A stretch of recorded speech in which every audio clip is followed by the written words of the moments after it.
जी भी दोस्तों किदा सारे तो एक दो गल्लां करनियां पहलां फिर आपां वीडियो शुरू कर देनी जल्दी जल्दी अज। तो एक तो मेरे वीरो जे व्यू तो आते हैं, मैं देखदा वीडियो के उत्ते पर लाइक तो कमेंट बहुत घट आते हैं। मेरे वीरो जे चंगी लगे वीडियो लाइक कर दिया करो, ना चंगी लगे डिसलाइक ही कर दिया करो, पर हाज़री जरूर पा दिया करो। हो सके तो कमेंट भी जरूर कराया करो, बंदे का हौसला वध जाता बनाने वाले का। तो दूजी गल मैं करनी सी कि कल तुहानूं जानकारी दी CC बारे, तो अज आप BHP तो टॉर्क की इकट्ठी गल करनी है, क्योंकि एक चीज़ समझा के तुहानूं पूरी समझ नहीं आनी। तो तुहानूं फिर शुरू करते हैं, फिर नाल जानकारी देने। हाँ जी, तो अज वाली गल करिए शुरू फिर आपां कि पहला तो सब तो पहला ना कल CC का तुहानूं दस दिता सी मैं कि CC किहनूं कहंदे आ। वो मैं तुहानूं डायग्राम च भी समझाया सी। CC हुंदी है पिस्टन दी जिहड़ी चलण वाला जिहड़ा चैंबर है, ਉਹਦੇ अंदर ਜਿਹੜੇ ਉਹਦੇ क्यूबिक सेंटीमीटर नापे ਜਾਂਦੇ ਆ। ਉਹਦੇ 'ਚ ਬਲਾਸਟ ਹੁੰਦਾ, ਉਹ ਜਿਹੜੀ ਪਾਵਰ ਜਨਰੇਟ ਹੁੰਦੀ ਹੈ ਉਹ ਸਾਰੀ ਥੱਲੇ ਕ੍ਰੈਂਕ ਨੂੰ ਵਾਪਸ ਭੇਜਦਾ ਪਿਸਟਨ। ਉਹ ਜਿਹੜਾ ਉੱਪਰ ਵਾਲਾ ਚੈਂਬਰ ਹੈ ਉਹਦੇ ਜਿਹੜੇ क्यूबिक सेंटीमीटर ਹੁੰਦੇ ਆ ਉਹਨੂੰ ਅਸੀਂ CC ਕਹਿੰਦੇ ਆ। ਅਤੇ ਮੋਟਾ ਮੋਟਾ ਸਮਝਾਇਆ ਸੀ ਤੁਹਾਨੂੰ ਕਿ 100 CC ਜਿਹੜੀ ਹੈ ਨਾ ਉਹ 1 ਹੌਰਸ ਪਾਵਰ ਜਨਰੇਟ ਕਰੇਗੀ। ਹੌਰਸ ਪਾਵਰ ਮਤਲਬ ਕ੍ਰੈਂਕ ਨੂੰ ਥੱਲੇ ਨੂੰ ਧੱਕਾ ਮਾਰੇਗੀ, ਜਿਹੜੀ ਅੱਗੇ ਜਾ ਕੇ ਫਿਰ ਚੱਕੇ ਨੂੰ ਮੂਵਮੈਂਟ ਦੇਵੇਗਾ। वो 100 CC का इंजन 1 हॉर्स पावर 1 घोड़े जिन्नी पावर जनरेट करता। तो जी BHP तो HP ਇਹਦਾ फर्क की होंगे, पहला इत्ते गल करते हैं।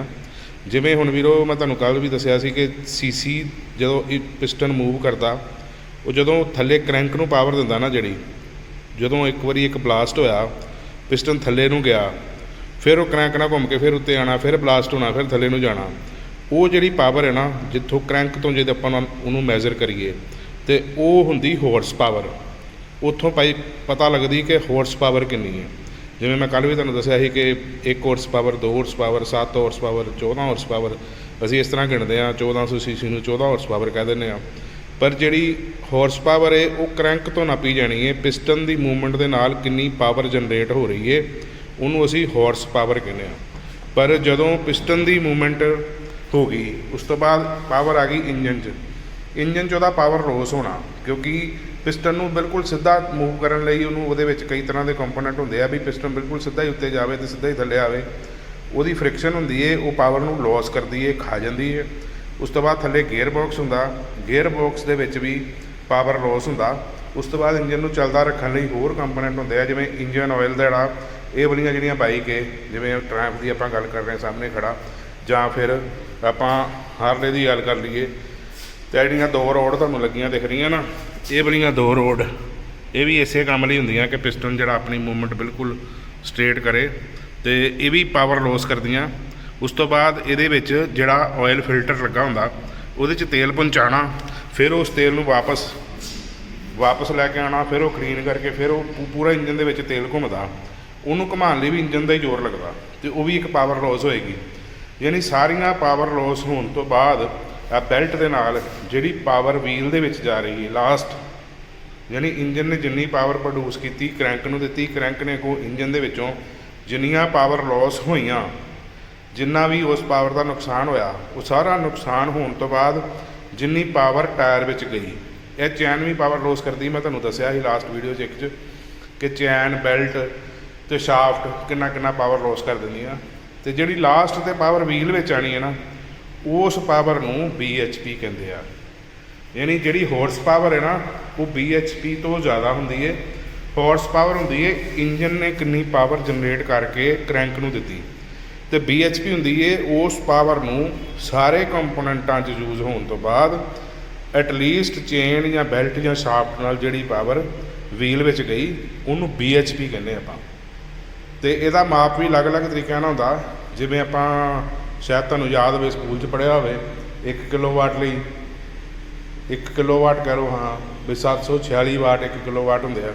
उस तरह ये भी मैजरमेंट्स हुंदे आ, उहदे हिसाब नाल फिर इहनूं जिहड़ी इहदी पावर हुंदी है HP हुंदी है, ये फ्लाई व्हील ते नापी जांदी है, ते जिहड़ी BHP हुंदी है ये जिहड़ी है व्हील ते नापी जांदी है, व्हील दी मूवमेंट ते। तो तुसीं समझे होने गल, वैसे थोड़ी जी समझनी औखी है पंजाबियां लई, पर मैनूं पता मेरे वीर बहुत इंटैलीजेंट ने, समझ गए होने कि HP तो BHP का फर्क की होंदा। मैं करी फिर डिस्क्राइब करदा। HP हुंदी क्रैंक ने जिन्नी पावर प्रोड्यूस की, पिस्टन की मूवमेंट ने जिन्नी पावर प्रोड्यूस की क्रैंक नूं गई, वो हुंदी हॉर्स पावर।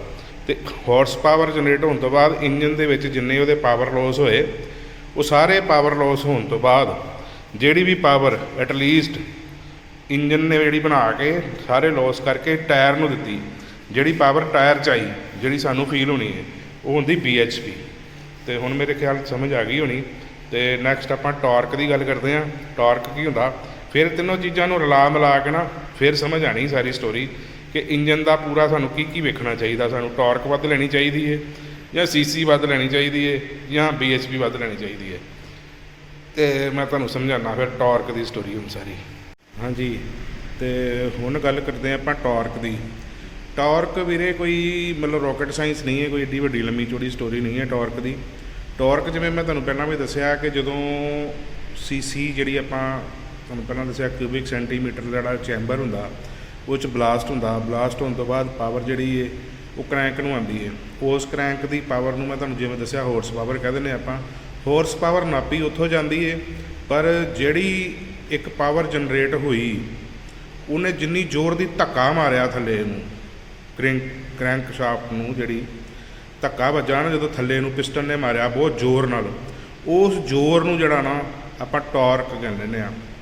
ਟਾਰਕ ਮਤਲਬ ਪਾਵਰ। ਜਿਵੇਂ ਮੈਂ ਤੁਹਾਨੂੰ ਆਪਣੇ ਕੋਲ ਕਈ ਵਾਰੀ ਕੰਮ ਕਰਦੇ ਕਰਦੇ ਟਾਰਕ ਰੈਂਚ ਦਿਖਾਇਆ ਕਿ ਇਹ ਟਾਰਕ ਰੈਂਚ ਹੁੰਦਾ, ਤੇ ਇਹਦੀ ਜਿਹੜੀ ਮੈਜਰਮੈਂਟ ਹੁੰਦੀ NM 'ਚ ਹੁੰਦੀ ਹੈ, ਜਿਹੜੀ ਟਾਰਕ ਦੀ ਮੈਜਰਮੈਂਟ ਹੁੰਦੀ ਹੈ। ਤੇ ਉਸ ਤਰ੍ਹਾਂ ਹੀ ਨਾ ਉਹ ਜਿਵੇਂ ਉਹ ਜਿੰਨੀ ਜ਼ੋਰ ਦੀ ਉਸ ਪਿਸਟਨ ਨੇ ਧੱਕਾ ਮਾਰਿਆ ਥੱਲੇ ਨੂੰ, ਉਹ ਜਿੰਨੀ ਪਾਵਰ ਕਰੈਂਕ ਸ਼ਾਫਟ ਦੇ ਵਿੱਚ ਆਈ, ਉਹਨੂੰ ਕਹਿੰਦੇ ਆ ਟਾਰਕ। ਟਾਰਕ ਮਤਲਬ ਜ਼ੋਰ, ਕਿ ਕਿੰਨਾ ਜ਼ੋਰ ਲਾਇਆ ਉਹਨੇ। ਉਸ ਜ਼ੋਰ ਨੂੰ, ਉਸ ਪਾਵਰ ਨੂੰ ਨਾਪਣ ਦੇ ਦੋ ਤਰੀਕੇ ਆ। ਇੱਕ ਤਾਂ ਹਾਰਸ ਪਾਵਰ ਹੋ ਗਈ ਕਿ ਇੰਨੇ ਹਾਰਸ ਪਾਵਰ ਮਿਲੇ ਉਹਦੇ ਤੋਂ, ਤੇ ਦੂਜੀ ਉਹਨੂੰ ਨਾਪਣ ਦਾ ਤਰੀਕਾ ਜਿਹੜਾ ਜੇ ਉਹਨੂੰ NM 'ਚ ਨਾਪਦੇ ਆ ਤਾਂ ਉਹਨੂੰ ਟਾਰਕ ਕਹਿ ਦਿੰਦੇ ਆ। ਇਹ ਬੜਾ ਕਾਮਨ ਜਿਹਾ ਵਰਡ ਬਣਾਇਆ ਹੋਇਆ, ਟਾਰਕ ਕਿੰਨੀ ਹੈ, BHP ਕਿੰਨੀ ਹੈ, ਪਰ ਅਸਲ 'ਚ ਟਾਰਕ ਤੇ power one and the same thing ਹੀ ਹੁੰਦੀ ਹੈ। ਬਸ ਨਾਪਣ ਦੇ ਦੋ ਅਲੱਗ-ਅਲੱਗ ਤਰ੍ਹਾਂ ਦੇ ਤਰੀਕੇ ਆ। ਕੋਈ ਜਣਾ ਨਾਪ ਲੈਂਦਾ ਕਿ ਇਹਨੂੰ ਹਾਰਸ ਪਾਵਰ ਕਿੰਨੇ ਹੋ ਗਏ, ਕੋਈ ਨਾਪ ਲੈਂਦਾ ਕਿ ਇਹਦਾ ਟਾਰਕ ਕਿੰਨਾ ਆ ਗਿਆ। ਟਾਰਕ ਅਸਲ ਦੇ ਵਿੱਚ ਜ਼ੋਰ ਨੂੰ ਕਹਿ ਦਿੰਦੇ ਆਪਾਂ, ਜ਼ੋਰ ਲਾਇਆ। ਜਿਵੇਂ ਕਿਸੇ ਨਟ ਨੂੰ ਕੱਸਣ ਲਈ ਆਪਾਂ ਟਾਰਕ ਦਿੰਦੇ ਹਾਂ ਉਹਨੂੰ, ਤੇ ਉਹ ਟਾਰਕ ਹੁੰਦੀ ਹੈ। ਟਾਰਕ ਦੀ ਹੋਰ ਕੋਈ ਬਹੁਤੀ ਲੰਮੀ ਚੌੜੀ ਸਟੋਰੀ ਨਹੀਂ ਹੈ। ਪਰ ਜੇ ਆਪਾਂ ਵੱਧ ਕਿਸ ਚੀਜ਼ ਵੱਲ ਜਾਣਾ ਚਾਹੀਦਾ ਤੇ ਸਾਨੂੰ ਵੱਧ ਪਾਵਰ ਵੱਲ ਜਾਣਾ ਚਾਹੀਦਾ। ਟਾਰਕ ਕੋਈ ਏਡਾ ਵੱਡਾ ਕੋਈ ਮੈਟਰ ਨਹੀਂ ਕਰਦਾ, ਪਰ ਐਵੇਂ ਇੱਕ ਮਤਲਬ ਅੰਗਰੇਜ਼ੀ ਦਾ ਇੱਕ ਵਰਡ ਜਿਹਾ ਨਾ ਸਾਨੂੰ ਲੱਗਦਾ ਵੀ ਟਾਰਕ ਨਾਲ ਪਤਾ ਨਹੀਂ ਕੀ ਹੋ ਜਾਣਾ ਵੱਧ ਟਾਰਕ ਹੋਣ ਨਾਲ। ਪਰ ਹਾਰਸ ਪਾਵਰ ਤੇ ਟਾਰਕ ਇੱਕੋ ਵਰਗੀ ਚੀਜ਼ ਹੁੰਦੀ ਹੈ। ਉਹ ਨਾਪਣ ਦਾ ਤਰੀਕਾ ਅਲੱਗ-ਅਲੱਗ ਹੁੰਦਾ, ਵੱਧ ਘੱਟ ਹੋ ਸਕਦਾ। ਇਹਦੇ ਨਾਲ ਕੀ ਹੁੰਦਾ, ਇਨੀਸ਼ੀਅਲ ਪਾਵਰ ਮਿਲਦੀ ਹੈ। ਜਿਵੇਂ ਆਪਾਂ ਤੁਰੇ ਆ ਨਾ ਤੇ ਇੱਕਦਮ ਜਿਹੜੀ ਇਨਸਟੈਂਟ ਪਿਕਅਪ ਆਉਂਦੀ ਹੈ ਨਾ, ਉਹ ਪਿਕਅਪ ਨੂੰ ਫਰਕ ਪਾਉਂਦਾ ਟਾਰਕ। ਤੇ ਜਿਹੜੀਆਂ ਭਾਰੀਆਂ ਬਾਈਕ ਜਿਵੇਂ ਹਾਰਲੇ ਦਾ ਵੱਡਾ ਮੋਟਰਸਾਈਕਲ ਹੋ ਗਿਆ ਜਾਂ ਆਹ ਹੋ ਗਿਆ, ਇਹ ਸਾਰਿਆਂ ਦੇ ਵਿੱਚ ਨਾ ਤੁਹਾਨੂੰ ਟਾਰਕ ਜ਼ਿਆਦਾ ਮਿਲੇਗਾ। BMW ਦਾ ਜਿਵੇਂ GSA, ਇਹਨਾਂ 'ਚ ਵੀ ਟਾਰਕ ਜ਼ਿਆਦਾ, ਕਿਉਂਕਿ ਇਹ ਆਫ ਰੋਡਿੰਗ ਟਾਈਪ ਕੰਮ ਕਰਨ ਲਈ ਬਣੇ ਆ ਨਾ, ਤੇ ਇੱਥੇ ਇਨੀਸ਼ੀਅਲ ਪਿਕਅਪ ਦੀ ਬਹੁਤ ਜ਼ਿਆਦਾ ਲੋੜ ਹੁੰਦੀ ਹੈ। ਇੱਕਦਮ ਪਾਵਰ ਆਉਣੀ ਚਾਹੀਦੀ ਵੀਲ ਦੇ ਵਿੱਚ, ਯਾਨੀ ਕਿਤੇ ਫਸੇ ਨਾ। ਉਸ ਤਰ੍ਹਾਂ ਹੀ ਇਹ ਵੀ ਬਾਈਕ ਭਾਰੇ ਹੋਣ ਕਰਕੇ ਇਹਨਾਂ ਦੇ ਵਿੱਚ ਵੀ ਬਹੁਤ ਜ਼ਿਆਦਾ ਇੱਕਦਮ ਪਾਵਰ ਆਉਂਦੀ ਹੈ। ਇਹਨਾਂ ਦੇ ਮੁਕਾਬਲੇ ਜਿਹੜੇ ਟਾਰਕ ਹੈ ਨਾ, ਕਾਵਾਸਾਕੀ ਵਗੈਰਾ ਦੇ ਜਿਹੜੇ ਬਾਈਕ ਨੇ, ਉਹਨਾਂ ਦੇ ਵਿੱਚ ਟਾਰਕ ਘੱਟ ਹੁੰਦਾ, ਪਰ RPM ਬਹੁਤ ਜ਼ਿਆਦਾ ਹੁੰਦੇ ਆ। ਹੁਣ ਇੱਕ ਇਹ ਨਵੀਂ ਗੱਲ ਆ ਗਈ RPM। ਤੁਸੀਂ ਕਹਿਣਾ ਕਿ ਤੁਸੀਂ ਤੇ ਤਿੰਨ ਚੀਜ਼ਾਂ ਦੱਸੀਆਂ ਸੀ, BHP ਤੇ CC ਤੇ ਟਾਰਕ, ਇਹ ਵਿੱਚ RPM ਕਿੱਥੋਂ ਆ ਗਿਆ? ਪਰ ਇਹ ਵੀ ਬਹੁਤ ਜ਼ਰੂਰੀ ਚੀਜ਼ ਹੈ। ਤੁਸੀਂ ਆਮ ਹੀ ਤੌਰ ਦੇ ਉੱਤੇ ਆਪਣੀਆਂ ਕਾਰਾਂ 'ਚ ਵੀ ਦੇਖਿਆ ਹੋਏਗਾ ਕਿ RPM ਮੀਟਰ ਲੱਗਾ ਹੁੰਦਾ। ਤੇ ਮੇਨ ਜਿਹੜੀ ਵੀਲ ਨੂੰ ਜਿਹੜੀ ਸਪੀਡ ਦੀ ਗੱਲ ਕਰੀਏ ਨਾ, ਸਪੀਡ ਇਹ ਵੀ ਚੀਜ਼ ਬਹੁਤ ਜ਼ਰੂਰੀ ਹੈ, ਨਾਲ ਹੀ ਹੋਣੀ ਹੈ। RPM ਨਾਲ ਹੀ ਸਾਰਾ ਸਟੋਰੀ ਸਮਝ ਆਣੀ ਤੁਹਾਨੂੰ। ਤੇ ਇਹ ਵੀ ਧਿਆਨ ਨਾਲ ਸਮਝੋ ਕਿ RPM ਕੀ ਚੀਜ਼ ਹੈ। RPM ਹੁੰਦਾ ਰੋਟੇਸ਼ਨ ਪਰ ਮਿੰਟ, ਜਾਂ ਰਾਊਂਡ ਪਰ ਮਿੰਟ ਕਹਿ ਲਓ, ਜਾਂ ਰੈਵੋਲੂਸ਼ਨ ਪਰ ਮਿੰਟ ਕਹਿ ਲਓ, ਕਿ ਕਿੰਨੇ ਚੱਕਰ 1 ਮਿੰਟ ਦੇ ਵਿੱਚ ਇੰਜਨ ਨੇ ਪ੍ਰੋਡਿਊਸ ਕੀਤੇ। ਫਿਰ ਉਹ ਸਾਰੇ ਪਾਵਰ ਲੋਸ ਹੋਣ ਤੋਂ ਬਾਅਦ ਉਹ ਚੱਕਰ ਟਾਇਰ 'ਚ ਆਉਂਦੇ ਆ, ਤੇ ਉਹਦੇ ਨਾਲ ਹੀ ਬਾਈਕ ਦੀ ਸਪੀਡ ਨਿਕਲਦੀ ਹੈ। ਜਿਵੇਂ ਹੁਣ ਇਹ 800 cc ਦਾ ਇੰਜਨ ਹੈ ਨਾ, ਤੇ ਇਹਦੀ ਜੇ ਆਪਾਂ RPM ਦੀ ਗੱਲ ਕਰੀਏ ਨਾ ਇਹਨਾਂ ਦੇ, ਤੇ ਇਹਦੇ ਵਿੱਚ 10-12 ਹਜ਼ਾਰ RPM ਤੱਕ ਮੀਟਰ 'ਤੇ ਦਿਖਾਉਂਦਾ ਕਿ 10-12 ਹਜ਼ਾਰ RPM ਤੱਕ ਇਹ ਮੀਟਰ ਦੀ ਸੂਈ ਜਿਹੜੀ ਤਾਂ ਨੂੰ ਚੜ੍ਹਦੀ ਜਦੋਂ ਆਪਾਂ ਰੇਸ ਦਿੰਦੇ ਹਾਂ। ਤੇ ਜਦ ਕਿ ਹਾਰਲਿਆਂ 'ਚ ਗੱਲ ਕਰੀਏ ਨਾ, ਤੇ 2-3 ਹਜ਼ਾਰ 5-7 ਹਜ਼ਾਰ ਤੱਕ ਵੱਧ ਤੋਂ ਵੱਧ ਮੈਂ ਸੋਚਦਾ ਕਿ ਇਹਦੇ RPM ਜਾਂਦੇ ਹੋਣੇ ਆ। ਇਸੇ ਨਾਲ ਹੀ ਸਪੀਡ ਜਿਹੜੀ ਨਾ ਉਹ ਸਾਰੀ ਹੋਣੀ ਹੈ ਕਿ ਜਦੋਂ ਪਿਸਟਨ ਘੁੰਮੇ, ਉਹਨਾਂ ਨੇ ਜਿਹੜੀ ਪਾਵਰ ਜਨਰੇਟ ਕੀਤੀ, ਉਹ ਪਾਵਰ ਨੇ ਕਿੰਨੇ ਚੱਕਰ ਵੱਧ ਲਾਏ, ਉਹ ਵੱਧ ਉਹਦੇ 'ਚ ਆਟੋਮੈਟਿਕਲੀ ਤਾਂ ਹੋਣੇ ਆ ਕਿਉਂਕਿ ਉਹਦੇ ਪਿਸਟਨ 4 ਨੇ। 4 ਪਿਸਟਨ ਹੋਣ ਕਰਕੇ ਉਹਨਾਂ ਨੇ ਬਹੁਤ ਫਾਸਟ ਕੰਮ ਕਰਨਾ। ਫਾਸਟ ਕੰਮ ਹੋਣਾ, ਉਹ ਚੱਕਰ ਵੱਧ ਜਾਣੇ ਆ, ਤੇ ਉਹਦੇ ਨਾਲ ਹੀ ਵੀਲ ਦੀ ਵਿੱਚ ਸਪੀਡ ਵਧਣੀ ਹੈ। ਤੇ ਇਹ ਹੈਗੇ 2 ਸਿਲੰਡਰ। 2 ਸਿਲੰਡਰਾਂ ਨੇ ਹੌਲੀ ਹੌਲੀ ਠਕ ਠਕ ਠਕ ਠਕ ਵੱਜਣਾ, ਇਹਨਾਂ ਦੇ ਵੀਲ ਦੀ ਸਪੀਡ ਉਨੀ ਘਟ ਜਾਣੀ ਹੈ। ਤਾਂ ਹੀ ਮੈਂ ਕੱਲ ਵੀ ਦੱਸਿਆ ਸੀ ਤੁਹਾਨੂੰ ਕਿ 1600 ਸੀਸੀ ਦਾ ਇੰਜਨ 800 ਸੀਸੀ ਨੂੰ ਨਹੀਂ ਕੱਟ ਪਾਉਂਦਾ ਕਈ ਵਾਰੀ। ਤੇ ਸਾਨੂੰ ਜੇ ਸਪੀਡ ਚਾਹੀਦੀ ਹੈ ਨਾ, ਫਿਰ ਸਾਨੂੰ ਵੱਧ RPM ਵਾਲੀ ਬਾਈਕ ਵੇਖਣੀ ਚਾਹੀਦੀ ਹੈ, ਜਿਹੜੇ ਮੈਕਸਿਮਮ ਸਿਲੰਡਰਾਂ ਵਾਲੀ। ਤੇ ਜੇ ਆਪਾਂ ਕਰੂਜ਼ਿੰਗ ਕਰਨੀ ਹੈ ਬਸ ਸਪੀਡ ਨਾਲ, ਬਸ ਵੱਧ ਤੋਂ ਵੱਧ 100-150 ਤੇ ਜਾਂਦੀਆਂ ਤਾਂ ਇਸ ਤੋਂ ਵੀ ਵੱਧ ਨੇ, ਪਰ ਸਮੂਥਲੀ 100-150, ਤੇ ਫਿਰ ਆਪਾਂ ਨੂੰ ਹਾਰਲੇ ਸਫੀਸ਼ੈਂਟ ਹੈ।